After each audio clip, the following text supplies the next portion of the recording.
Assalamualaikum and a very good morning to all of you. Welcome to Rise and Shine only on 365 News with me Nadia Khan. तो ये पसंद कैसे हैं आप लोग? ठीक नादिया, आज तो बहुत सी लग रही है माशाल्लाह, है ना? थैंक यू यार, ये लुक है बड़ी, है ना? लुक बनाया आपने, कौन सी लुक है ये लेबनीज कहते हैं इसको, कौन सी लुक है आप जो वो बता तो रही हो? हाफ बन जो मैं बनाती हूँ, उसमें ऊपर हाफ फेयर टाइड होते हैं, उसमें छोटा बन होता है, वो लेबनीज लुक। अच्छा, ये बड़े बन वाला क्या है ये? जब मैं दुबई में थी तो वो लेबनीज वहाँ फ्रेंड्स बनाती थी, बड़ा अच्छा लगता था वो बाल, तो वो मैंने बनाने शुरू किया। ईरानी लुक है ये तो पाकिस्तानी लुक है। पाकिस्तानी लुक है, चलो ठीक है, ये लुक पे तो बात होती है। ये तो जूड़ा हमारी जो खवातीन इतने मजे से, और हमारी जो बुजुर्ग कितने जबरदस्त जूड़े बनाते थे, याद है आपको? नानी दादी बनाती ऐसे जूड़े प्यारी प्यारी, फिर किसने साड़ी पहनी हुई है, या मेरी नानी पहनती थी गरारे, इतने जबरदस्त, और नजर नहीं आते हैं। उसका पानदान भी होता है, उसका पानदान भी था, पानदान भी था, बिल्कुल। और हम बातें करेंगे, इन चीजों में बातें करनी होती है ना यार, लेकिन मसला ये है कि अभी हमें आपको बतानी है खबरें सबसे जी, वक्त कम मुकाबला सख्त, बिल्कुल ऐसे ही है। तो जनाब, पहली खबर यह है कि डोनाल्ड ट्रंप, ये जो ईरान की तरफ से तजावीज़ आई हैं, इन पर गौर कर रहे हैं, उनकी नेशनल सिक्योरिटी टीम बात हो रही है उसमें, और डोनाल्ड ट्रंप, अमेरिकी मीडिया ये रिपोर्ट कर रहा है कि डोनाल्ड ट्रंप को ज़रा सा इस बात पर डिसअपॉइंटमेंट है कि वो ये कहते हैं कि न्यूक्लियर के मामले पर ईरान ने कोई ऐसी बात नहीं की हतमी तौर पर। तो वो मुझे ज़रा तशवीश है इस बारे में, क्योंकि मेरा तो जो मेन एजेंडा है वो न्यूक्लियर को ख़त्म करना है, तो इस पर ईरान ने कोई बात नहीं की। ईरान की तजावीज़ आपको दोहरा देते हैं, उन्होंने कहा है कि आप नाकाबंदी ख़त्म करें तो हम अपना हरबस को खोल देते हैं, तो ये मामला हल हो जाएगा, और सेकंड फेज़ में हम न्यूक्लियर की बात करेंगे। सेकंड फेज़, लेकिन फर्स्ट फेज़ ये है, बिल्कुल ऐसे फर्स्ट फेज़ ये है। लेकिन अब इसमें देखें कि डोनाल्ड ट्रंप तस्लीम करते हैं ये बात या नहीं करते, और अपने लोगों को क्या बताना उन्होंने।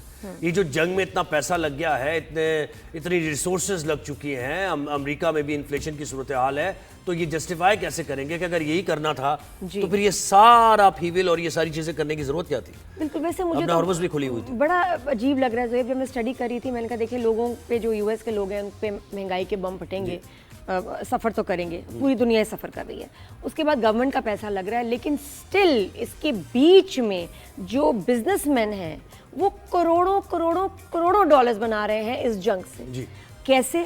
पॉली मार्केट के थ्रू। और पॉली मार्केट क्या है कि it is the world's largest prediction market platform, और इसमें ट्रेडिंग होती है। भला किसकी? आप सोचेंगे गोल्ड की, स्टॉक्स, ये वगैरह, किस चीज़ का ट्रेडिंग, क्या काम हो रहा होता है? ट्रेडिंग हो रही होती है फ्यूचर जो इवेंट्स होंगे उसकी प्रेडिक्शन, फ्यूचर प्रेडिक्शन। जी हाँ, कहाँ जंगें होंगी, कहाँ जंग रुक जाएगी, कहाँ इसको किसकी गवर्नमेंट गिर जाएगी, ये सब चीज़ों पे जो है शर्तें लगती हैं, और शर्तें जब लगती हैं तो करोड़ों डॉलर जो ये है ये बनाए जाते हैं। और इसमें जो इनके इस कंपनी में कौन है? ट्रंप के अपने बेटे भी हैं, और देखिए तो ये भी एक सिलसिला चल रहा है, इसको भी आप समझें। इजरायली और US businessman are minting money, क्योंकि उनको तो पता है कि क्या होगा कल, उनको पता है कि कब जो है पेट्रोल की प्राइसेस गिर जाएंगी, बढ़ जाएंगी, कहाँ हमला होगा, कहाँ नहीं होगा, कहाँ जंग होगी, कहाँ रुक जाएगी, किधर सीज फायर है, किधर दोबारा से जो है फायर है, दे नो एवरीथिंग। फ्यूचर जो प्रेडिक्शंस होती हैं उसकी बुनियाद पर ज़ाहिर मईशतें चलती हैं, तो बिल्कुल आपने सही कहा। अच्छा, एक दो चीज़ और बताते हैं। अफगानिस्तान की तरफ से दरअंदाजी एक बार की गई है फिर पाकिस्तान के ऊपर, और पाकिस्तान ने भरपूर जवाबी कार्रवाई की है। अंगूर अड्डा में सिविल आबादी को निशाना बनाने की कोशिश की गई है, और पाकिस्तान ने मुंह तोड़ जवाब दिया है। तो अफगानिस्तान का महाज आपने देखा था कि कुछ लग रहा था कि मामलात मुज़ाकरात की तरफ जाएंगे, लेकिन कल फिर अफगानिस्तान की तरफ से किया गया। और एक और चीज़ मैं आपको बता दूं, बड़े इंतहाई अहम नौयत का दौरा है, ज़रा भी आप दिखाइए, प्रेसिडेंट आसिफ अली जरदारी चाइना के दौरे पर, और MOUs पर उन्होंने साइन किया है। पाक चाइना जो ताल्लुकात हैं वो हर गुजरते के दिन के साथ मुस्तहकम हो रहे हैं, और हमारी लीडरशिप की ये कोशिशें हैं, इसमें इकोनॉमिक टाइज भी हैं, इसमें पीपल टू पीपल कॉन्टैक्ट भी है। 3 MOUs साइन हुए हैं, और बड़े इंपॉर्टेंट MOUs हैं। इसमें डिसैलिनेशन प्लांट है, ये जो सी वाटर है हमारा, इसको यानी काबिल इस्तेमाल बनाने के लिए, तो वो MOU साइन किया है गवर्नमेंट ऑफ सिंध की तरफ से। सीनियर वजीर शजी नाम मेमन ने साइन किया। हम लोग कितनी दफा शोज में कहते थे डिसैलिनेशन प्लांट्स होने चाहिए पाकिस्तान में, और माशाल्लाह ये बहुत जबरदस्त जो है, बिल्कुल ऐसे ही। और इसके साथ साथ एग्रीकल्चर जो टेक्नोलॉजी को उसमें इंडक्ट करना है, एग्रीकल्चर में उस सिलसिले में भी MOU साइन किया गया है, और वो भी मॉडर्न मेथड जैसे चाइना इस्तेमाल कर रहा है उससे हम फायदा उठा सकते हैं, तो ये भी MOU साइन हुआ है। इसके साथ साथ टी इंडस्ट्री में भी एक बड़ी पेशरफ्त हुई है, इस सिलसिले में भी एक MOU साइन हुआ है। तो इंतहाई अहम नौयत का दौरा है प्रेसिडेंट आसिफ अली जरदारी का ये चाइना का, जिसके बारे में आपको बताना था। और अब हम जरा बात करते हैं कि जो इंटरनेशनल अफेयर्स चल रहे हैं, सारे मामला चल रहे हैं, ये किस तरफ जा रहे हैं, और क्या डोनाल्ड ट्रंप तजावीज़ पर गौर के बाद कोई फैसला करेंगे, कितने दिनों में ये फैसला हो जाएगा। हमें ज्वाइन किया है आसिफ भट्टी साहब ने, यूएस से में ज्वाइन कर रहे हैं, सीनियर एनालिस्ट हैं। आसिफ भाई अस्सलाम वालेकुम, गुड मॉर्निंग, कैसे हैं आप?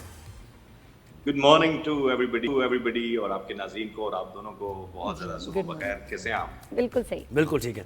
आसिफ भाई बताइए ज़रा कि ये गौर तो शुरू कर दिया है डोनाल्ड ट्रंप ने, इसके साथ साथ अमेरिकी मीडिया कह रहा है कि वो मुतमईन नहीं है कि ईरान ने न्यूक्लियर के मामले को तो पीछे रख लिया है।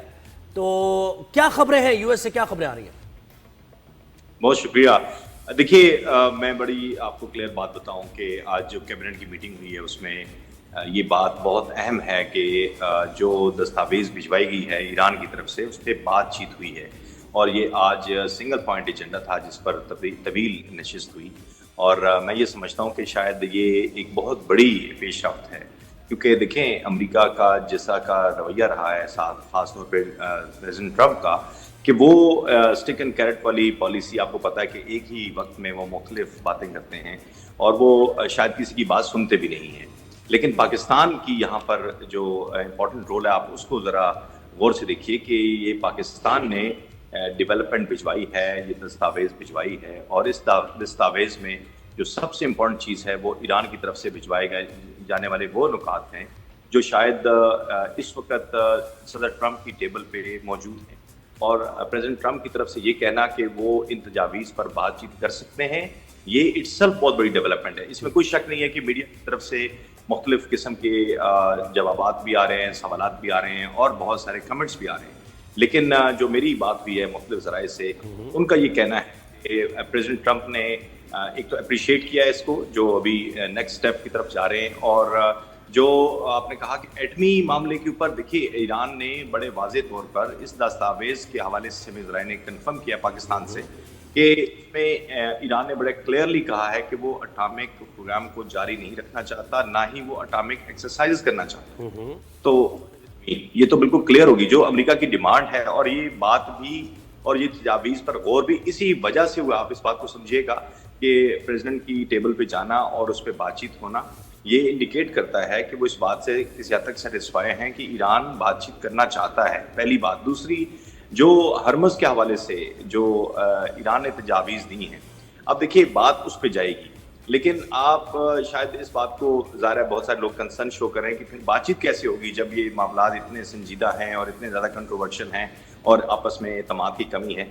आप मुझे बताइए पहले मुज़ाकरात कैसे हुए थे, पहली टेबल पे कैसे बैठे थे?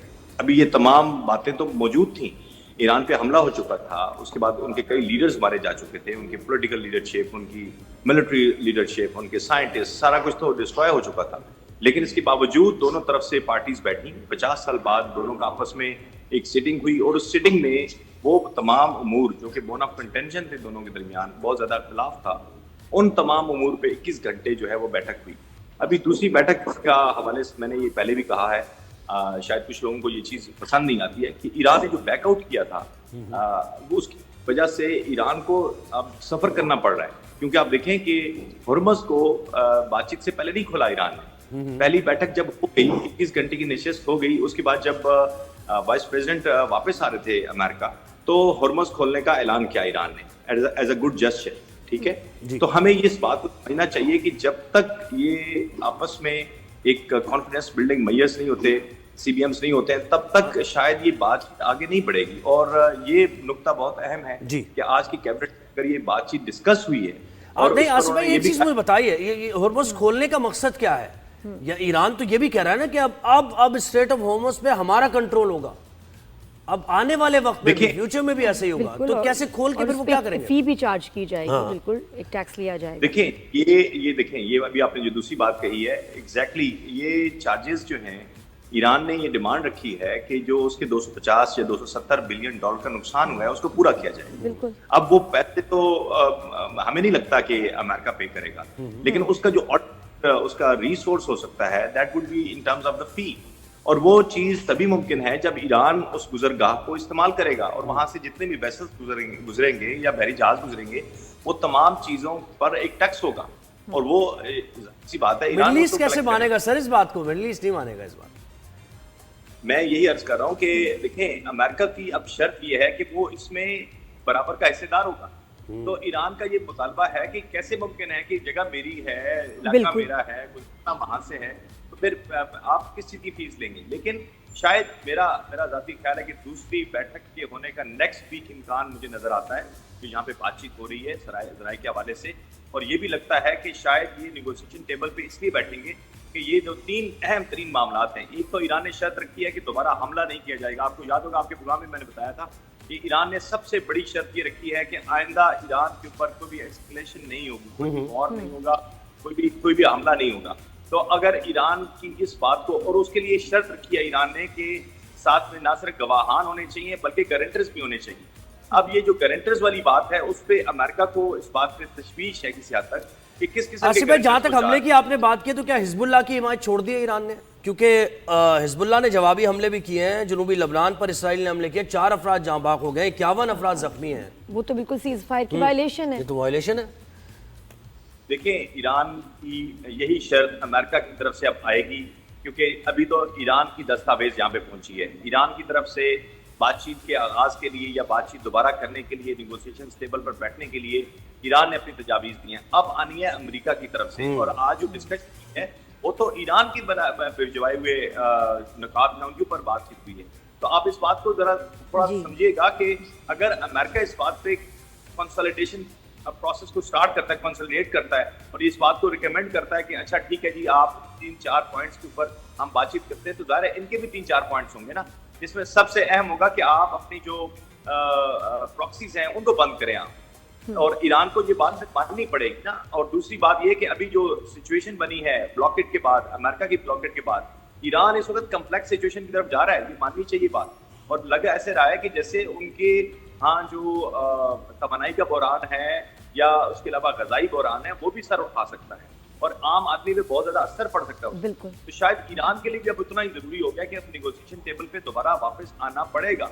लेकिन इसके लिए अब टाइमलाइन क्या होगी, जो हमें जराए बता रहे थे कि अगर प्रेसिडेंट ट्रंप जो दस्तावेज भिजवाएगी या ईरान की तरफ से, अगर उसको मान लेते हैं या उसको इस हद तक तस्लीम कर लेते हैं कि बातचीत के लिए इसको इस्तेमाल किया जाए, तो एन मुमकिन है कि नेक्स्ट वीक में कोई इंपॉर्टेंट डेवलपमेंट हो जाए। जी, असल में बस देखिए, मतलब नुकसान ईरान का हुआ और वो चाह रहे हैं कि अपने लोगों पे वो टैक्स लगा दें, लेकिन दुनिया पे न लगाएं, उन मुल्कों के ऊपर न लगाएं कि जिनकी वजह से कितना नुकसान हुआ। ये कितनी अजीब बात है। अच्छा आसिफ, प्लीज़ ये बताइएगा, मैं शुरू में भी मेंशन कर रही थी अबाउट दीज पोली मार्केट्स, और ये यूएस के न्यूज़पेपर में भी अभी आया है, आर्टिकल छपा है जिसमें पोली मार्केट जो है उसकी बात हुई। इवन जनवरी में बेट लगी कि जी वेनेजुएला की जो हुकूमत नहीं रहेगी, बेटिंग हुई, और फिर अगले दिन ही उनके प्रेसिडेंट को जो है वो तो पता है कि किस तरह उठा लिया गया, मडूरो को।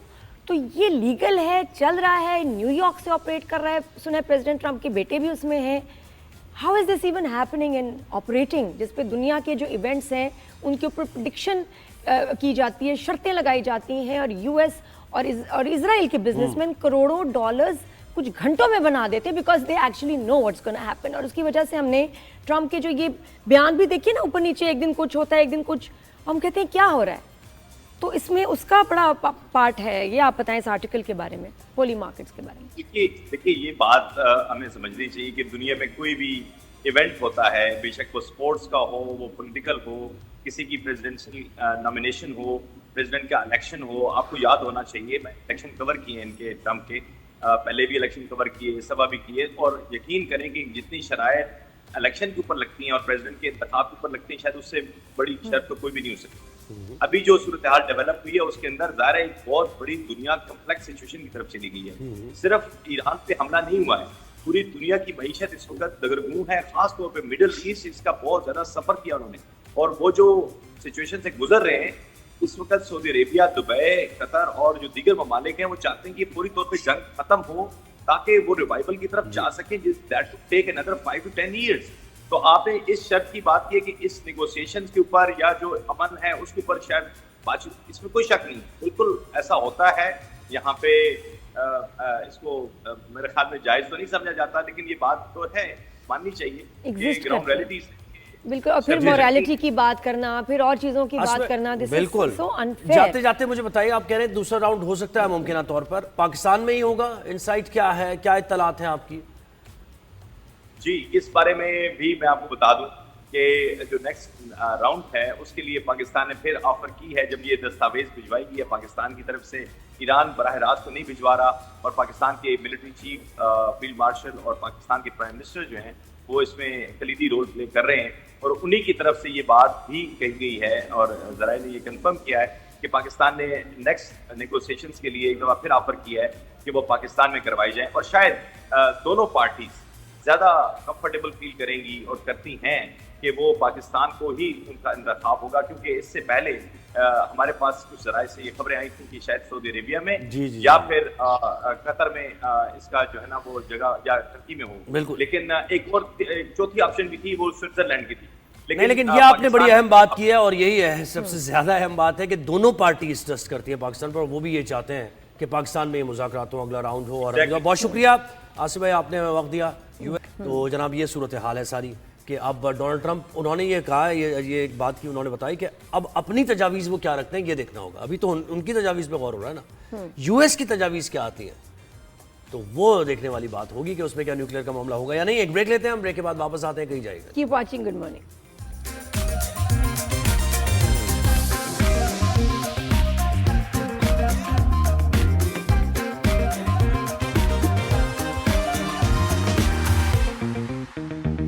Welcome back after the break. Good morning everyone. जी जी ज़ोहैब, मार का हक की बात भी करेंगे ना, वो तो करते रहेंगे। और फर्स्ट फ्लैग ऑपरेशन भारत की तरफ से जो किए जाते हैं और उसके बाद कोई उसके हकायक नहीं बताए जाते, इन्वेस्टिगेशंस क्या किए हैं आपने हमसे शेयर नहीं की जाती, क्योंकि ज़ाहिर झूठा एक दावा होता है, और उसके बाद हमसे भिड़ने की कोशिश की जाती है, और फिर हम भरपूर जवाबी कार्रवाई हम करते हैं। Operation false flag operation plan जब कोई करता है तो थोड़ी अकल भी इस्तेमाल करते हैं ना, कि थोड़ा सा कितना टाइम लेना है, कितना डिस्टेंस, कि यकीन तो आए। दुनिया छोड़े, अपने लोगों के जो है इंडिया में उनको यकीन नहीं आया, बिल्कुल ऐसे। तो मुझे लगता है कि यकीन क्या नहीं आया, अब जरा सुने ताज़ा बयान सुने। भारतीय खुफिया एजेंसी रॉ से जुड़े भारतीय सहाफ़ी आदित्य राज है ये। अच्छा, क्या कह रहे हैं? आदित्य राज क्या कह रहे हैं भाई? इंकशाफ उन्होंने किया है कि दिल्ली के लाल किले धमाके के महज 24 घंटे बाद इस्लामाबाद हाई कोर्ट खुद कुछ धमाका किसने कराया, ये सब समझ सकते हैं।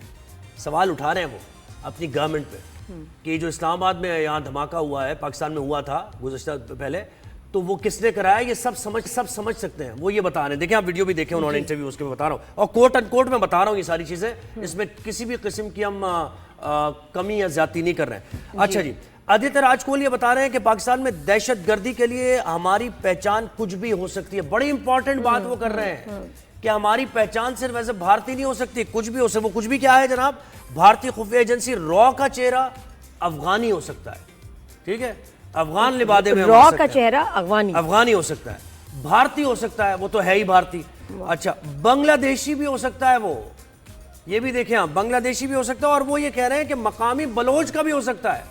तो वो जो बलूचिस्तान में पाकिस्तान की तरफ, पाकिस्तान हमेशा हम जूझ रहे हैं और अमन कायम करने की हम कोशिश कर रहे हैं, और बलूचिस्तान में इन्फिल्ट्रेट करके जैसे ट्रेनों पर धमाके किए जाते हैं, जैसे बाजारों में धमाके किए जाते हैं, तो ये देखें आदित्य राज कह रहे हैं कि वो बलोच के रूप में भी हो सकते हैं, वो किसी बलोच के रूप में, लेकिन रूप में है जी, तो किसके पे रोल पे हैं, किस बलोच है नहीं, वो बने हुए हैं। ये धुरिंदर वाली कहानी, ये धुरिंदर में भी यही बता रहे हैं कि किस तरह ये हमारे मुल्क में आके कैसे जो है लोगों में घुल मिल के तकलीफ का जी। और कौन रहा है ये याद रखें, भारतीय सहाफी हैं, रॉ से जुड़े हुए हैं आदित्य राज जी, कोई पाकिस्तानी जर्नलिस्ट बात नहीं कर रहा, वो ये बता रहे हैं कि जरा देखे वॉचा, हमारे ये जो रॉ के एजेंट्स हैं ये बांग्लादेशी के रूप में भी आ सकते हैं, ये अफगानी के रूप में भी आ सकते हैं, ये बलोच, वो जो हम कहते हैं ना बलोच लिबरेशन फ्रंट, और ये सारे जितने भी तंजीमें छोटी बहुत ये काम कर रही हैं, तो ये इनको कौन फंडिंग कर रहा है और कौन इनको पैसे दे रहा है, कौन फैसिलिटेट कर रहा है, ये सब नजर आ रहा है, खुद बता रहे हैं। बात का इतराफ करना खुद में कितना एक बोल्ड बात है, मतलब सच तो है। I think Indians have had enough, जितनी उनका एक जग हसाई हो रही है और जो उनका इमेज खराब हो रहा है, उनको है कि बस अब इस हुकूमत को निकालें। वो जो हम कहते हैं कि जी मोदी निकालो, भारत बचाओ, ये बचाना चाह रहे हैं। ये एक्चुअली इसने एक सर्विस की है इस जर्नलिस्ट ने। अच्छा, अब आगे सुनिए, इस बात का इकरार करके अपने मुल्क के साथ भला किया। बिल्कुल, अब आगे सुनिए, तो जर्नलिस्ट हो गए ना, ये तो जर्नलिस्ट है, अब इनकी राय हो सकती है कोई भी अपनी पर्सनल। अच्छा, अब रिटायर्ड कर्नल है जनाब, भारत के रिटायर्ड कर्नल, वो भी बोले, राजेश पावर नाम है इनका। इन्होंने पाकिस्तान में दहशतगर्दाना कार्रवाइयों में भारत के मुलव्विस होने का एतराफ किया था जनाब, और उनका कहना था कि फितनतुल हिंदुस्तान और फितनतुल खवारिज पाकिस्तान में दहशतगर्द हमलों के लिए अफगानिस्तान की सरजमीन इस्तेमाल कर रहे हैं। ये भारतीय आर्मी ऑफिसर है, एक्स रिटायर्ड आर्मी मैन है, और ये बता रहा है जो हम कहते हैं दुनिया को, जो हम दुनिया को बताते हैं कि अफगानिस्तान के जरिए आप नॉन स्टेट एक्टर्स के जरिए आप पाकिस्तान में दरअंदाजी करते हैं। तो ये दोनों चीजें की जरूरत है, कुछ जरूरत है कि कोई किसी को कुछ बताया जाए, जब ये खुद बता रहे हैं, असलियत बता रहे हैं दुनिया को, और मकरू चेहरा जो है मोदी गवर्नमेंट का वो दिखा रहे हैं, एक्सपोज कर रहे हैं। एंड आई मस्ट से बड़ी अच्छी बात है कि आपने एक सर्विस की है अपने मुल्क के लिए। जी बिल्कुल ऐसा। हमें ज्वाइन किया है rear admiral retired Naveed Ahmed साहब ने। अस्सलाम वालेकुम, गुड मॉर्निंग, कैसे हैं आप? वालेकुम सलाम, अल्हम्दुलिल्लाह, आई एम फाइन। जी सर, मुझे बताइए कि ये तो खुद एतराफ किया जा रहा है ना, आर्मी मैन भी एतराफ कर रहे हैं, जर्नलिस्ट भी एतराफ कर रहे हैं, इससे ज्यादा और क्या एविडेंस हो सकता है? जी बिल्कुल ठीक है। देखिए, जो लास्ट ईयर मार्का हक, जो उससे पहले भी कुछ पुलवामा और इंसिडेंट्स हुए, तो सब में उनकी एक किस्म को इंडिया बहुत बुरी तरह एक्सपोज हो गया। फिर उनका जो एक और बहुत ही पफ्ड अप चेहरा, वो समझते हैं सारा कुछ बस ऐसे जैसे फिल्मों में वो दिखाते हैं वही सब चल रहा है। ऐसा नहीं है, जिंदगी दुनिया बड़ी डिफरेंट हो गई है, लोग क्रेडिबिलिटी नहीं देते आपकी बातों को। आप देखिए कि उस वक़्त से, मार्का हक के बाद से, जो अल्लाह का शुक्र है कि पाकिस्तान को मोमेंटम मिला है एट द इंटरनेशनल लेवल, वो अनप्रेसिडेंटेड है। हमें खित्ते में एक हमारा कद बड़ा हुआ, एक इंटरनेशनली हमें रिकग्निशन मिला कि ये एक रिस्पॉन्सिबल न्यूक्लियर स्टेट है, जिसने बड़े रिस्ट्रेंट के साथ सिर्फ उतना ही प्रोपोर्शनेट रिस्पॉन्स दिया जितना उनको तंग किया गया था। और उसमें देखिए आप कि वो जो एयरक्राफ्ट हमारे खिलाफ यूज़ हुए थे, उन्हीं को टारगेट किया गया। वो जो एयर डिफेंस सिस्टम था S-400, उसको तबाह किया गया। और वो जो ड्रोन्स थे जो उन्होंने हमारी तरफ भेजे, हमने उनको निशाना बनाया, हमने किसी सिविलियन टारगेट को निशाना नहीं बनाया। तो ये सब इंडिकेट करता है कि पाकिस्तान एक मैच्योर और आई मस्ट से यहाँ पे ये बात, I would be a miss कि अगर मैं अपने मीडिया के बारे में ना बताऊं। मीडिया ने बहुत जिम्मेदारी का सबूत दिया, वरना आपने देखा across the border Indian channels and they were, मतलब ऐसी absurd reports that Lahore port पे कब्जा हो गया है। मतलब है कि लोग हंस ही सकते हैं आपके ऊपर, और आपने अपनी क्रेडिबिलिटी आई थिंक 0 से भी नेगेटिव में ले गए हैं। तो मेरे ख्याल में एक overall Pakistan as a nation emerged as a very mature, very sensible and a responsible state, माशाल्लाह जी सर, जिसके लिए हमें अल्लाह का शुक्र। सर एक और माशाल्लाह हमारा मार्का, हमारी अचीवमेंट, एक वीडियो हमने अभी देखी, और नेवी का ये मैं कहती हूँ उनकी अचीवमेंट है माशाल्लाह, जो उनके SSG कमांडोज को हमने देखा अंडर वाटर बैच सेरेमनी हो रही है। What a amazing incredible video, दुनिया हैरान हो गई कि ये क्या कमाल है। मतलब ये सर इसके बारे में बताएं, और हमारे SSG जो नेवी के कमांडोज हैं उनकी ट्रेनिंग के बारे में बताएं।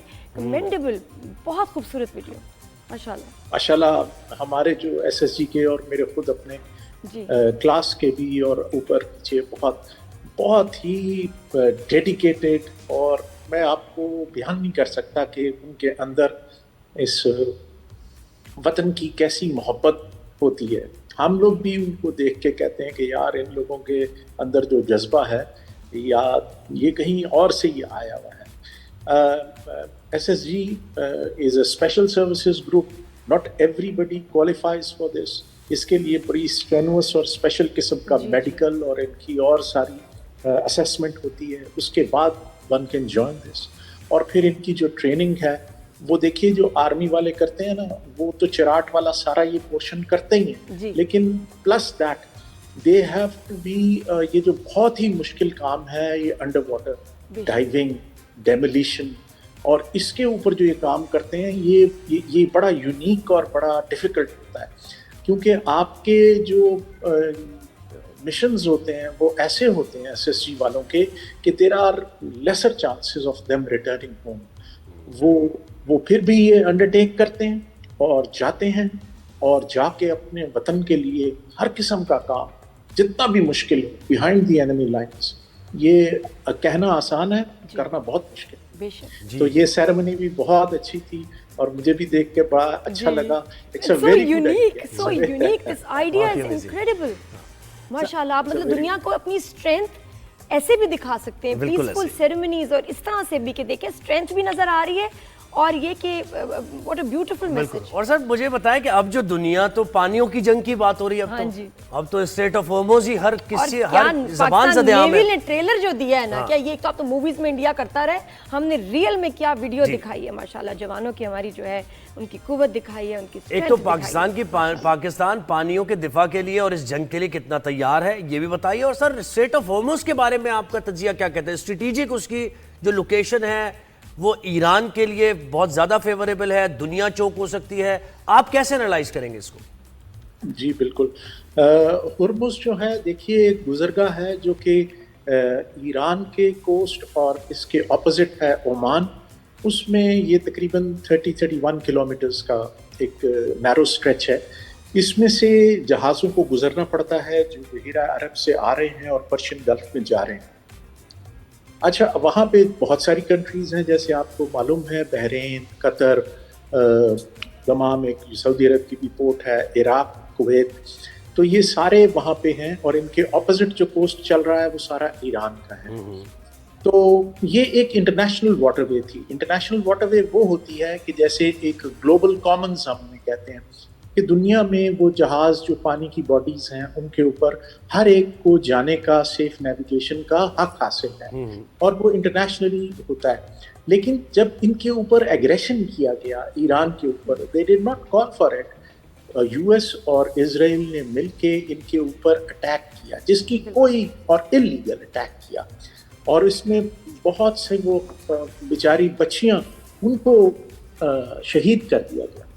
तो मेरे ख्याल में उसके बाद ईरान ने अपने एनिमी को इकोनॉमिक पेन देने के लिए ये अपनाया और हुर्मुज़ के ऊपर उन्होंने कहा कि ये टोटली बंद है। अब हुर्मुज़ जो है वो तकरीबन 20% दुनिया की एनर्जी इसके गुजरगाह है। तो इसमें से अब वो जब सारा कुछ रुक गया तो आप उसका रिजल्ट देख रहे हैं कि वो बहुत ज़्यादा उसमें एनर्जी क्राइसिस आ गया है। तो ये पूरे का पूरा हुर्मुज़ के ऊपर है। अभी I think this is a sticking point. अभी ड्यूरिंग सर अगर ये हुर्मुज़ खुल भी जाता है तो उसमें जो माइंस हैं, वी शुड नॉट फॉरगेट कि वहाँ माइंस भी हैं, सी माइंस जो हैं, और यूएस ने कहा ये माइंस जो है हम डिटेक्ट करके इसको हटा देंगे। Is it that easy? इतना टाइम लगेगा इसमें? नहीं, देखें ये जो माइंस है ना, ये इतना आसान नहीं होता ले करना। और ये मेरा नहीं ख्याल है कि ये मेरा नहीं ख्याल है कि अभी ले की गई होंगी, क्योंकि ये बहुत ही डिफिकल्ट प्रोसीजर हो जाएगा फिर एज पर द रूल्स और international law of the sea. जो कंट्री माइन करती है फिर वो after the conflict it is their responsibility. बिल्कुल, तो अगर खुल भी जाए तो इतना आसान नहीं है वहां से वापस जो है वेसल्स गुजरने लगे, क्योंकि माइंस है वहाँ, है ना सर? जी बिल्कुल। बहुत शुक्रिया नवीद अहमद साहब, आपने वक्त दिया। तो ये है सूरत-ए-हाल और खुशी का तो इजहार ज़ाहिर करने को मनाजिर इस तरह के थे तो बहुत ज़्यादा वो भी खुश हो रहे थे, हम भी खुश हो रहे थे। So proud. और दुनिया देख रही है इस वीडियो की, ये जो अंडर वाटर बैच सेरेमनी हुई, कमाल माशाल्लाह। एक ब्रेक हम लेते हैं, ब्रेक के बाद वापस आएंगे, कहीं जाएंगे।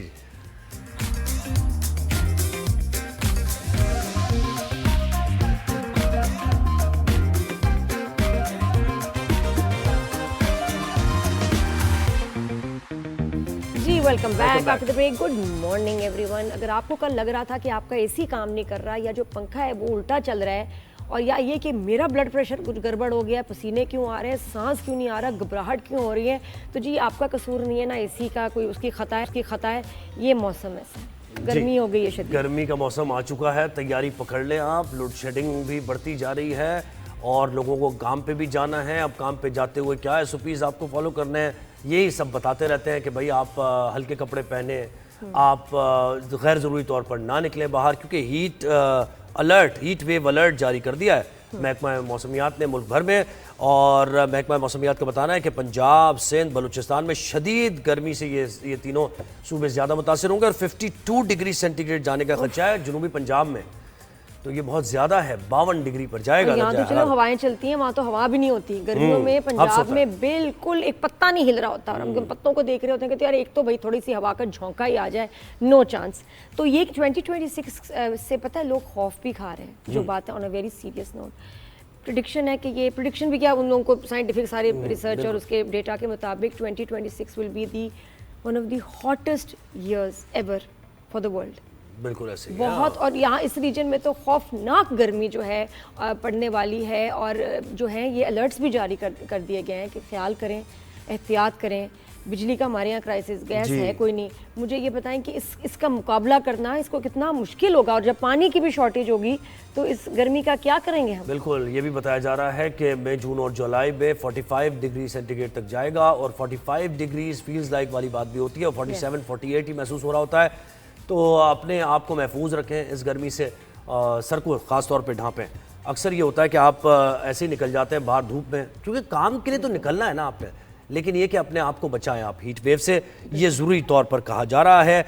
और क्लाइमेट चेंज की हम बात करते हैं, क्लाइमेट चेंज से मुतासिर तो होना है। अगर इक़दाम नहीं करने, प्लांटेशन नहीं होनी, पानी के रिसोर्सेज नहीं दोबारा दरियाफ्त करने, और पानी को महफूज तरीके से इस्तेमाल नहीं करना अगर आपने, और ज़ाया करना है पानी को, तो फिर यही कुछ होना है। हीट वेव्स आनी है, गर्मी बढ़ती जानी है, और इसका कोई रोकथाम। पूरी दुनिया ज़ाहिर से मुतासिर हो रही है। बिल्कुल, और ये जो जंगें होती हैं, और उसमें जितने फिर ये फ़ख्र से इतने मिसाइल्स मारे, उसके बाद फिर ये क्लाइमेट को भी बुरी तरह जो है अफेक्ट करता है। और उसके आप आफ्टर मैथ सब देखिएगा कि ये जो US इजराइल ने इतने यहाँ बॉम्बिंग की है, तो इस रीजन में कितनी ज़्यादा हीट हो जाएगी। बिल्कुल ऐसा ही है, अनबेरेबल। और ये इसके कॉन्सिक्वेंसेस है, तो ख्याल थोड़ा सा एहतियात, और हम कर भी क्या सकते, कुछ नहीं कर सकते। ख्याल कर सकते हैं, हमारा नेबर तो ख्याल नहीं कर रहा, वो तो हमसे पानी पे भी जंग करने को तैयार है। और वो आप इंडस वाटर ट्रीटी से मुताल्लिक आपको पता ही होगा, हम ज़्यादा बात इस पर नहीं कर पा रहे क्योंकि दीगर मामला बड़े अहम चल रहे हैं, संगीन भी हो रहे थे मामला, तो इस पर बात हो रही थी। लेकिन क्लाइमेट चेंज हमेशा से हमारी प्रायोरिटी में रहा है, और हमने बहुत मुतादिद गेस्ट हमारे पास आ चुके हैं। बट मैं इसमें ये कह रही हूँ कि देखिए कुछ सोल्यूशन भी मसलों का निकालना चाहिए। और अब जो माशाल्लाह डीसैलिनेशन प्लांट्स की जो हम कब से बात कर रहे थे, वो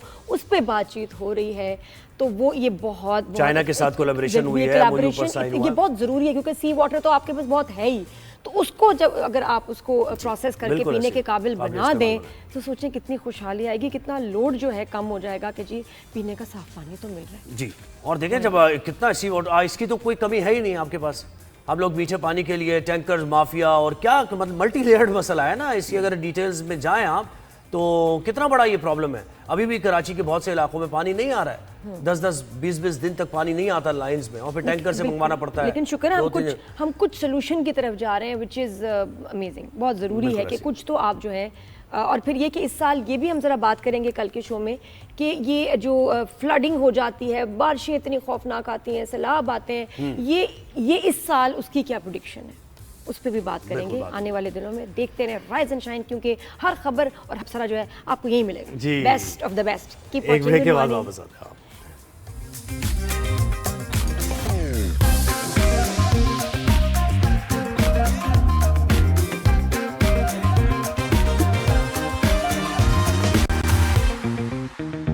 Welcome back after the break. Good morning everyone. Good morning. और कोशिशें आपकी अर्जियां, आपकी दरखास्तें रंग ले आई है नादिया। Fast track. जी हाँ। कल हमने दरखास्त की थी PCB से भी, गवर्नमेंट ऑफ पाकिस्तान से भी भाई, कि आप PSL के मैचेस में क्राउड को आने दें। तो हो सकता है उन्होंने हमारी दरखास्त सुन ली हो सकता है सुन ली। सभी कर रहे थे ना, वो ट्विटर पे भी टॉप 10 था। हाँ। तो लोग भी यही चाह रहे थे। तो जनाब सुन लिया है, जो एलिमिनेटर्स हैं प्ले ऑफ मरहले में, क्राउड को आने की इजाज़त दे दी गई है, टिकट्स की फरोख्त जारी है। और आज है पेशावर ज़ल्मी और इस्लामाबाद यूनाइटेड का मुकाबला क्वालिफायर में, फिर उसके बाद एलिमिनेटर होंगे 2, और उसके बाद फाइनल होगा 3 मई को कज़ाफ़ी स्टेडियम। होल्ड ऑन, तो इसका मतलब हम कितने मैचेस में जो है पब्लिक हम लोग 4 मैचेस में, वो कब शुरू हो रहे हैं? बस आज से शुरू हो रहे हैं ना। आज जा सकते हैं? आज बिल्कुल आज जा सकते हैं। क्या बात है, गाड़ी रेडी करें जी। हाँ, आज जा सकते हैं पेशावर और इस्लामाबाद के मैच में, और इनमें से जो जीतेगा वो तो फाइनल के लिए क्वालिफाई कर जाएगा, जो हारेगा उसको एक और मौका मिलेगा, एलिमिनेटर्स होंगे, और इस तरह का एक सिलसिला है। तो 4 मैचेस जो भी PSL के बचे हैं इंक्लूडिंग फाइनल, उसमें क्राउड आएगा, इजाज़त है टिकट्स बड़ी तेजी के साथ बिक रहे हैं, ऑनलाइन भी बिक रहे हैं और फिजिकली भी टिकट्स आप ले सकते हैं। अब से आप ना प्लेयर्स की परफॉर्मेंस देखिएगा, चेंज हो जाएगी एकदम, क्योंकि उनको भी जो इतनी मतलब जबरदस्त एक्साइटमेंट मिलेगी अपने ऑडियंस को देख के, लोगों को देख के। वहाँ स्टेडियम को तो फुल होना ही चाहिए, लोग आएंगे तो फिर मैच में जान पड़ती है ना, और हमें भी लगेगा हमारा PSL चल रहा है। और वजीर आजम ने भी एक हिदायत की है या दरखास्त भी आपसे कह लें, उन्होंने कहा कि स्टेडियम आए लोग तो फिर पब्लिक ट्रांसपोर्ट के जरिए। अच्छा, हाँ, तो ये कि पैसे किराया वगैरह बचेगा तो पैदल चलते हुए भी हमारे पैदल भी चल रहे हमारे पास हैं, कौन सी पब्लिक बस ट्रांसपोर्ट है? करें, करीब जो में भी है। मैं यही कह मैंने पहले बता दिया ना पता कि पब्लिक करो, ट्रांसपोर्ट के अभी जरिए आए, फिर बताओ। पैदल भी चलें थोड़ा सा। नहीं बिल्कुल, अभी आप बताएं ताकि मैं तो जाऊं। सही है। तो कराची में आज मैच होने जा रहा है, बड़ा इंपॉर्टेंट। हमें senior sports journalist Abdul Majid Bhatti ने ज्वाइन किया है। भट्टी साहब अस्सलाम वालेकुम, गुड मॉर्निंग। वालेकुम, आपको भी सुबह खैर। जी माजिद भाई, आपको पता है कि आपके घर के पास कौन सा वो बस स्टेशन है, कौन सी बस आपने पकड़नी है, कहाँ चेंज करनी है, दूसरी बस जो है वहां से पकड़ के आपने स्टेडियम तक पहुंचना है, आपको क्लियर होनी चाहिए बात। नहीं, पहली बस अगर गुजर गई तो अगली बस कब आएगी, क्योंकि कराची में तो पब्लिक ट्रांसपोर्ट इतने बड़े पैमाने पे अवेलेबल ही नहीं है, तो किस तरह लोग पहुंचेंगे। अरे माजिद भाई, मिल जाती है बिल्कुल। अच्छा, बहुत अच्छा, चॉइसेस हैं। मैं आपसे एक और पॉइंट डिस्कस कर रहा हूँ कि जब दुनिया में सारे काम हो रहे हैं इस फ्यूल के क्राइसिस के बावजूद, हम शारा फैसल पर रात को 1-1:30 बजे भी कराची में ट्रेवल करें तो गाड़ियों का वही रश है। तो ये क्रिकेट में पाबंदी मुझे समझ में नहीं आ रही कि ये फ्यूल का जो बहरान है ये सारा क्रिकेट पे क्यों है। बस अब पाबंदी खत्म कर दी ना, आपकी हमारी बात उन्होंने मान ली, हुकूमत ने। आप जोहेब वैसे भी इन्फ्लुएंशियल है, इसका मतलब है आइंदा हमें भी कोई काम करवाना होगा आपसे। मुझे लगता है सिक्योरिटी रीजंस भी होंगे, उसकी वजह से भी उस टाइम एट दैट टाइम उनको लगा होगा कि बेहतर है कि इतने क्राउड को जो है ना इकट्ठा ना किया जाए। लेकिन अच्छा, बहुत अच्छा फैसला है। जी मुझे ये लगता है बहुत अच्छा किया है कि आखिरी 4 मैचों में एटलीस्ट हमारे पड़ोस में जो प्रोपेगेंडा हो रहा था कि जी पाकिस्तान में तो क्राउड के बगैर टूर्नामेंट हो रहा है और इसमें वो जो रियल फ्लेवर है वो नजर नहीं आ रहा, तो अब हमारे जो क्रिकेट के शायकीन हैं या क्रिकेट से मोहब्बत करने वाले लोग हैं उनको लब्बैक कहना चाहिए। वो चारों मैचों में ग्राउंड में आए और डिसिप्लिन का भी मुजाहरा करें। देखें, टाउन में आकर इनडिसिप्लिन भी एक नेगेटिव तासुर लेता है ना। आए, क्रिकेट एंजॉय करें, जो भी उनकी टीम है जिसको भी वो सपोर्ट कर रहे हैं उसको जरूर करें, लेकिन खेल में हार जीत होती है और मैच खत्म होने के बाद जाके आराम से घरों में सो जाएं, घरों में नाराजगी ना दिखाएं, तोड़ फोड़ ना करें। सही बात है, सही कह रहे हैं आप। और आप हमें कह रहे हैं हमारी रिसोर्सेज आपके जितने सर ताल्लुकात है ना, जिस लड़के के बारे में बात करते हैं वो टीम में खेल लेता है आके, जिसके बारे में कहते हैं उसको निकाल दिया जाता है। बस हमारा मुंह ना खुलवाएं आप। लेकिन अच्छा, पता है बड़ी साहब सुने, बड़ी इंटरेस्टिंग बात है, नादिया भी हो सकता है आपको नेक्स्ट ईयर PSL में एम्बेसडर के तौर पे नजर आए किसी टीम के साथ। ये मैंने फ्लोट किया आइडिया, इन्हें पसंद भी आया ये आइडिया और ओनर्स भी देख रहे होंगे। मुझे खुद नहीं पता, ये तो वैसे ही बड़ी सेलिब्रिटी हैं, अगर ये आ जाएंगे तो चले हमारे भी कोई जानने वाले ब्रांड एम्बेसडर बन जाएंगे किसी भी टीम के। फिर ये जो टिकटों की लोग हमसे ख्वाहिशात करते हैं तो हम इनसे भी रिक्वेस्ट करेंगे कि हमें भी नहीं, मैं म्यूजिक वीडियो में आ जाऊंगी बस। म्यूजिक वीडियो में आ जाओ। मैं वो कर लूंगी, बाकी वाले मामलात मुश्किल है। कुछ सवाल जवाब मुझसे पूछते हैं, जी बताएं आपकी टीम ने कैसा खेला, तो मैं जी जोहेब से बात करें, फंस जाऊंगी। बड़ा मुश्किल है माजिद भाई, ये नहीं करना। वीडियो तक ठीक है। मैं तो आपके साथ 2007 में भी क्रिकेट पे मॉर्निंग शो कर चुका हूँ, इतने भी बुरे हालात नहीं है माशाल्लाह। आज भी ना तो इतनी समझ नहीं आई, तो वो थोड़ा सा इतना इंटरेस्ट भी है ना, उतना नहीं है। तो जो इंटरेस्ट है जिसका गोल्फ वगैरह उसकी तो बात होती नहीं, लेकिन ये कि क्रिकेट का थोड़ा सा मैं फंस जाती हूँ। चले मुझे बताएं कि अब ये आज का जो मैच है पेशावर और इस्लामाबाद का, इसमें दोनों टीम्स ही अच्छा परफॉर्म कर रही हैं, लेकिन पेशावर कहीं कहीं हमने देखा है कि मिसिंग कर जाती है, अली रजा कुप की विदाई वगैरह है, तो किसके चांसेस आप ज्यादा देख रहे हैं इस वक्त? देखिए जोएब, ऑन पेपर तो दोनों टीमें स्ट्रांग हैं। बाबर आजम पेशावर ज़ल्मी की कप्तानी कर रहे हैं और खुद बाबर आजम 485 रन इस टूर्नामेंट में बना चुके हैं। बाबर आजम के अलावा कुशाल मेंडिस श्रीलंकन जो है उन्होंने 500 रन बनाए हुए और 16 विकेटें सुफियान मुकीम जो स्पिनर हैं पेशावर ज़ल्मी के उन्होंने बनाए हुए। फिर फरहान यूसुफ पाकिस्तान अंडर 19 के कप्तान, वो भी बड़े जबरदस्त बैट्समैन है। दरमियान में एक दो जगह पर जहां उनको मौका मिला उन्होंने भी रन किए। देखिए इस्लामाबाद यूनाइटेड, वैसे तो पाकिस्तान की किस्मत के सारे फैसले इस्लामाबाद में होते हैं, लेकिन यहाँ क्रिकेट में भी हमें इस्लामाबाद डोमिनेट करती हुई दिखाई दे रही है, जिसने पीएसएल के पहले 10 में से 3 टाइटल जीते हुए हैं। शादाब खान उनकी कप्तानी कर रहे हैं। नौजवान समीर मिन्हास, मुल्तान से उनका ताल्लुक है, वो बड़े जबरदस्त अपकमिंग बैट्समैन है, वो उनकी टीम में शामिल हैं। शादाब खान खुद जबरदस्त ऑलराउंडर हैं। न्यूजीलैंड के डेविन कॉनवे, एक और match winner Haider Ali, Mark Chapman ने पिछले मैच में, आखिरी मैच में मुल्तान सुल्तान्स के खिलाफ न्यूजीलैंड से उनका ताल्लुक है, उन्होंने जितवाया। फहीम अशरफ, तो मेरे ख्याल में टीमें बैलेंस है। थोड़ा सा एडवांटेज पेशावर दलमी को है, लेकिन जोएब ये जो पहला क्वालिफायर है जो आज होना है, ये नंबर 1 पॉइंट्स टेबल पे जो टीम है और नंबर 2 इनके दरमियान है। तो दोनों को एडवांटेज ये है कि आज जो टीम जीतेगी उसको तो टिकट मिल जाएगा इतवार के फाइनल का, और जो टीम हारेगी उसके पास एक और चांस होगा। कल जो पहला एलिमिनेटर होगा उसकी विनर से फिर जुमे को उनका मैच होगा, तो इनके पास एक एक गलती की गुंजाइश आज वाले मैच की टीम के पास मौजूद है, लेकिन जो कल मैच होगा वहां किसी टीम के पास गलती की गुंजाइश नहीं है। बिल्कुल। और हैदराबाद किंग्समैन की भी देखे ना कि अभी नई फ्रेंचाइज थी और यानी इस स्टेज तक आ जाना, ये भी बड़ी अचीवमेंट है। बड़ी अचीवमेंट है, लेकिन मुझे अफसोस ये हो रहा है कि काश हैदराबाद, मैंने अपनी जिंदगी का पहला टेस्ट मैच 1976 में पाकिस्तान और न्यूजीलैंड का न्याज स्टेडियम हैदराबाद में देखा, लेकिन आज न्याज स्टेडियम हैदराबाद की हालत ऐसी है, अगर चीफ मिनिस्टर मुराद अली शाह साहब ये प्रोग्राम देख रहे हैं तो मेरे ख्याल में हैदराबाद हमारे मुल्क का वो शहर है, कराची से 1.5-2 घंटे की ड्राइव है। अगर वहां पर एक अच्छा क्रिकेट स्टेडियम बना दिया जाए, माजी में हमने देखा वहाँ टेस्ट मैच भी हुए, वनडे इंटरनेशनल भी हुए, हैदराबाद किंग्समैन का मैच क्या ही अच्छा होता, हैदराबाद नहीं होता तो अच्छा, गवादर में भी तो बहुत अच्छा स्टेडियम है जी, बहुत बेहतरीन, और उसका तो व्यू ही कहते हैं देखने वाले।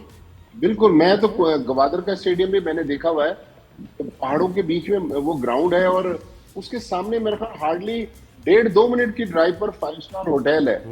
तो अब तो गवादर का इंटरनेशनल एयरपोर्ट भी बन गया है, तो इन हमारे जो सेंटर्स हैं इनको भी बिल्ड करना चाहिए। लेकिन एक बात देखें, हर चीज हम क्रिकेट बोर्ड पे छोड़ देते हैं ना।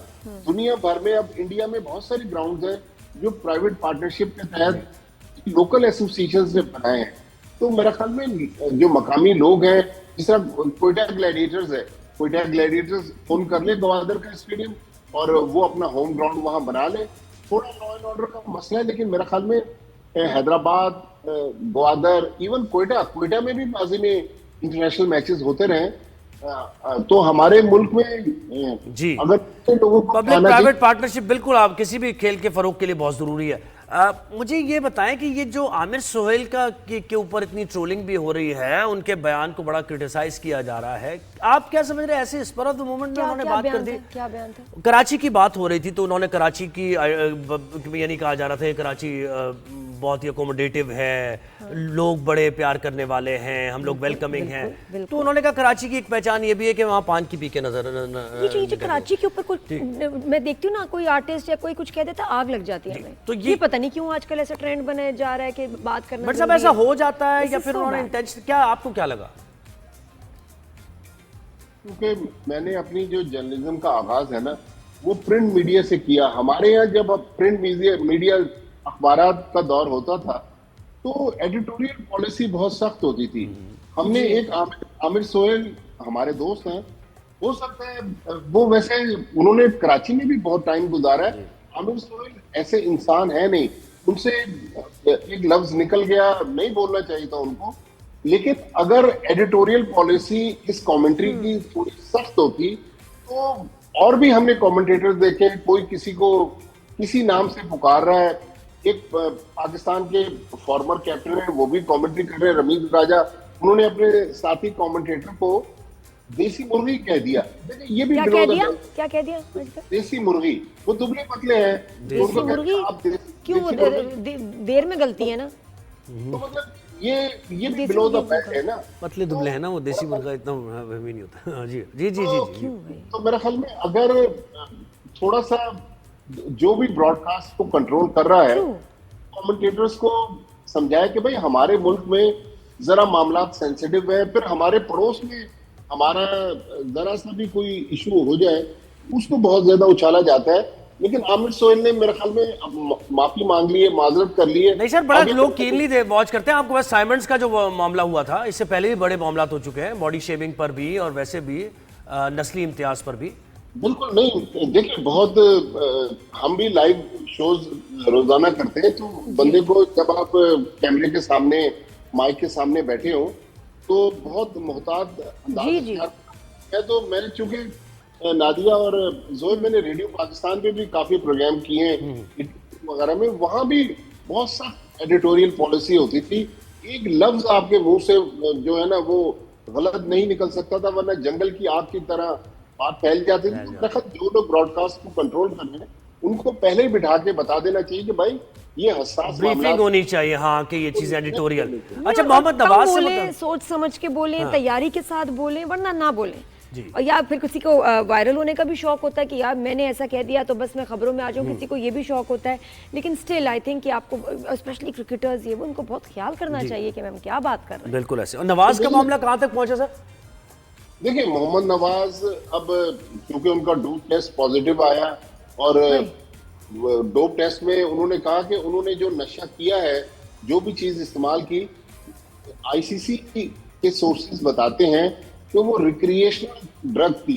मतलब जो तफरीही मकासद के लिए नॉर्मली जो बीच वगैरह पे जो यूज की जाती हैं नशावर चीजें, वो है। देखिए, दो किस्म के ड्रग होते हैं। एक तो वो थे जो पावर एनहांसिंग होते हैं, उसकी तो बहुत सख्त पाबंदी है। Hard मैं drugs, आपको जी। 2012 या 13 की बात है, पाकिस्तान के एक और लेफ्ट आर्म स्पिनर थे अब्दुल रहमान, वो समरसेट काउंटी से खेल रहे थे। वो भी रिक्रिएशनल ड्रग इस्तेमाल करने के बाद उनका डोप टेस्ट पॉजिटिव आया था, तो उन पर 12 हफ्तों की पाबंदी लगी थी। सर, तो आई होप कि मोहम्मद नवाज पर जब मुझे लगा नवाज अकेले तो नहीं, अब ये अगर ऐसी कोई ड्रग थी कि जिस जो एक चीज होता है ना, आपको पता होता है कि भाई ये अलाउड है कि नहीं है, तो ऑब्वियसली वो अलाउड तो नहीं होगी। मैं जोएब आपको बताऊं कि जिस तरह हम अभी एडिटोरियल पॉलिसी की बात कर रहे थे ना, ये तो चले मीडिया के लिए है, इसी तरह जो डॉक्टर टीम के साथ ट्रेवल करता है उसकी भी जिम्मेदारी बनती है कि वो प्लेयर्स को हर टूर्नामेंट से पहले ब्रीफ करें कि भाई ये चीजें हैं जो आपने यूज नहीं करनी, वरना इसके ये असरात हैं, आपको ये बिल्कुल। पाबंदियां भुगतना पड़ जाती हैं। मुझे याद है, एक और मैं आपसे वाकया शेयर करूं, 2007 में जब T20 वर्ल्ड कप पहला हुआ साउथ अफ्रीका में, तो इमरान नजीर पाकिस्तान के ओपनर थे, वो आई ड्रॉप्स इस्तेमाल करते थे। वो ममनुआ अद्वियात में उसका नाम था। तो पाकिस्तान क्रिकेट बोर्ड ने खास तौर पर परमिशन ली आईसीसी से कि ये शख्स ये आई ड्रॉप्स के बगैर नहीं चल सकता, तो इसको अलाउ किया जाए। तो ये मेरे ख्याल में प्लेयर्स पर भी जिम्मेदारी है, हर जगह क्रिकेट बोर्ड को जिम्मेदार ठहराना मुनासिब नहीं है। बिल्कुल जी, जी, बहुत thank you so शुक्रिया much, मिर्जा, आपने बहुत वक्त दिया हमें। और ये प्लेयर्स की भी जिम्मेदारी और स्टाफ जो जाता है इतना बड़ा हैवी लोडर्स भी हैं, फिजियो भी और सब चीजें, बिल्कुल, उनकी ये मतलब जिम्मेदारी आप एथलीट हैं, आपको नहीं पता कि क्या आपके ऊपर जिम्मेदारी है, कि आसान है। एथलीट, हर कोई एथलीट नहीं हो सकता, बड़े खास लोग होते हैं और फिर उनको एक खास लाइफस्टाइल की जो है वो अडेप्ट करना पड़ता है, और बड़े प्लेयर्स करते हैं। ये आपका पार्ट ऑफ द जॉब है, और अगर आपसे नहीं हो रहा तो आप क्या कर रहे हैं इधर? आप कहते हैं सॉरी जी मुझे तो रिक्रिएशन की चीज़ें चाहिए, मेरी कमज़ोरी हैं, तो नहीं, ये कितनी गलत बात है। और दूसरा ये जो आपने वो शहर वाली बात की ना, ये कितना खतरनाक है। मैं आपको बताऊं इसके, और ये आर्टिस्ट भी आजकल बहुत ये फजूल बात कर रहे हैं, कराची ऐसा है, कराची ऐसा है, कोई लाहौर के बारे में कह देता है कराची, तो मैं आपको बताऊं किसी को राइट ही नहीं ऐसे कुछ कहने का, बड़ी गलत बात है। मसला क्या इससे होता है, आपने कराची को कुछ कहा, एआई ने पकड़ लिया वो वर्ड, वो स्टेटमेंट। अब कोई बाहर बैठा कराची को जब सर्च करेगा तो उसमें ये सब बातें लिखी हैं भी आएंगी कि जी कराची तो गंदा है, कराची के बारे में तो ये है, ये है, ये है। मत कहें, सोच समझ के बोलें। कोई हक नहीं है किसी को अपने मुल्क के किसी शहर के बारे में ऐसा कहने को कि जो वहाँ के शहरी हम लोग, हमें बहुत तकलीफ होती है, और ये बिल्कुल ये इस पर पाबंदी लगनी चाहिए कि आप क्यों कहें। आप कुछ सजेशन दे रहे हैं, बहुत अच्छी बात है, आप तो पूरा गंदा है, फला है, यहाँ तो ये मिलता है, किसने राइट दिया जो आपको? शहरी जहाँ रहता है ना, उसके साथ उसकी कोई हक इमोशनल नहीं है अटैचमेंट होती है, तो किसी वो अगर को हक जज्बात नहीं हर्ट है हो रहे कि हैं आप किसी तो शहर, ये और फन खास से तौर पे की कराची को ये मैं देख रही हूँ टारगेट कर रहे हैं लोग, और अपने लोग ही कर रहे हैं। स्टॉप इट, मत आप गलत बोलें। आपके पास आपने क्या किया कराची के लिए, क्या दिया आपने कराची को, कितनी सफाइयाँ की है, कभी कितनी दफ़ा उठ के खुद कोई आपने थैली उठा के फेंकी है कचरे में, क्या किया आपने? सिर्फ बातें कर सकते हैं, यानी बहुत गलत बात है। इनफ। कंपटीशन हो जाए लेकिन पॉजिटिव। एक ब्रेक के बाद वापस आते हैं, कहीं जाइए।